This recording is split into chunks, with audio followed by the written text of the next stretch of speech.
Hi, I'm William Tenholder, and I welcome you to my Masterclass 2000 series.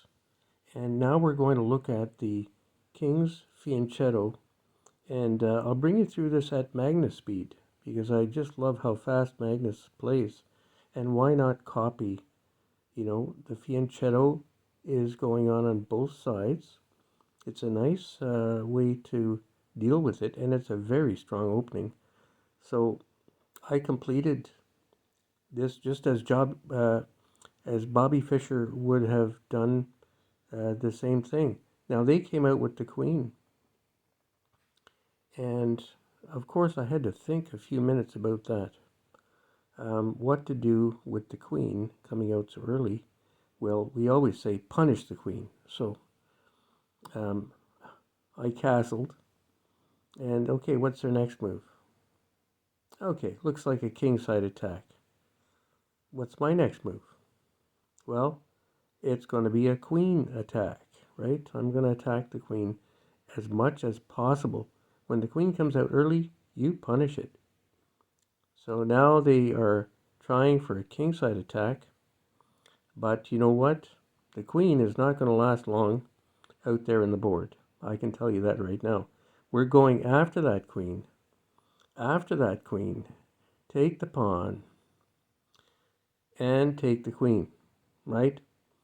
That's the way you deal with the aggressive behavior of bringing out the queen early like that. Get rid of it. It's not going to do you any good.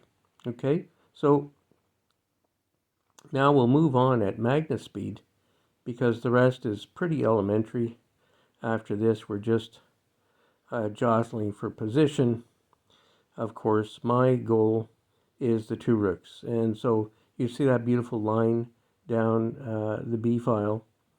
I've got the rooks already lined up, and we're at move 16. And I'm hoping to wrap this game up quickly, but it's a little complicated with the knight there. So the knight moves. I'm looking. I don't see a mate. The king can squirt out the side. I'm thinking, what can I do? Okay, maybe come in that way for a mate. But that's a good answer, right? The pawn protected by the knight. Now that's tricky. So I got to clean up and continue on with my rook attack. And they're doing pretty good defense, really, overall. Um, Here, I had a good chance for a mate, I think. Especially when they brought the rook back. I did think the bishop up to a2, and then the rook to b1. It should be a checkmate, right?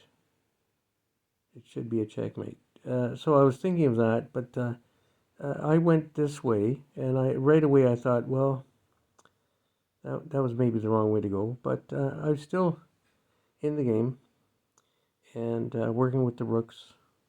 Now they're working with their rooks, and so they've improved their position. And obviously, if we move along quickly, we can see that I had some advantages, which I used with my two rooks. Of course, you can see I eliminated one of their rooks, and now eliminated the second rook.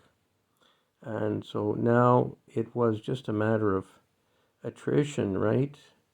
This is a great fork, getting rid of the major threat, which was the pawn in the middle of the board.